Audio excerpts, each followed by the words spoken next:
The subject of eschatology is as old as Methuselah.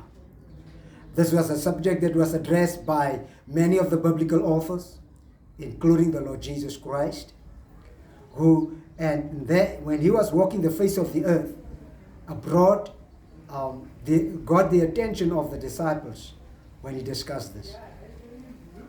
The end things, final things. When will it be? When will this dispensation come to a close? So these were concerned over the centuries that were in the hearts and minds of many believers. Daniel prophesied about it. Peter addressed the subject when he spoke to his hearers and his readers. Paul was impeccable with his words when he dealt with the subject. And then we have John the Revelator, the island of Patmos, had a lot to say about eschatology. And so the subject is relevant. It has been on the lips of many believers over the centuries and should be in our mouths today. The church will never be eradicated. And therefore, in every generation, every season, this is a subject that we need to address. And we need to explain. We need to, exegete on it, because we've been called to do it. Let me draw your attention to Matthew chapter 24, because in the chapter, the Lord Jesus, when he was walking the face of the earth, realized that this is an important topic. And so in the chapter, the earlier verses, he's talking about it and things. And the subject intrigued the disciples in such a way that they asked him, Lord, when will these things be? When will it be? How will we know it is eschatos, it is the last times? And then in a simple fashion, he laid it out to them. Now, I'm just going to, and you can go through the chapter yourself, but I'm going to at least point out 5 or 6 things that the Lord Jesus showed the disciples was to come, was to happen before the end time arrives. And one of the things in verses 4 and 5, he says, there will be deception. So as soon as you see deception, you will know that it is the end times. And what I like, the first 5 things, so deception in those verses. Then verses 6 to 8, he says there will be natural signs, wars, rumors of wars, nation against nation, kingdoms fighting another kingdom, famines, earthquakes, all these things were there, the natural signs. And notice in the verse 8 that he shows us, he says, listen, when you see all these things, it's only going to be the beginning of birth pains. It's not the closure of it. It's only the beginning when you see these things. The third thing he spoke about, he says, in these times when you see it, then you know it's the beginning, you're nearing the end of the end. And that is, there will be persecution, death. Many people will die because of the name of Christ. He says you will be hated by all. There will be those who deviate from the faith. And there will be betrayal. Brothers betraying one another. Hating one another. So when you see these things, you must know it is the beginning of the birth pains. It is the commencement of the final stage. This dispensation is about to come to an end. And so another thing that he points out, he says, another sign is the false prophets. There will be false prophets. And they will humbug a score of people. Many people will believe them.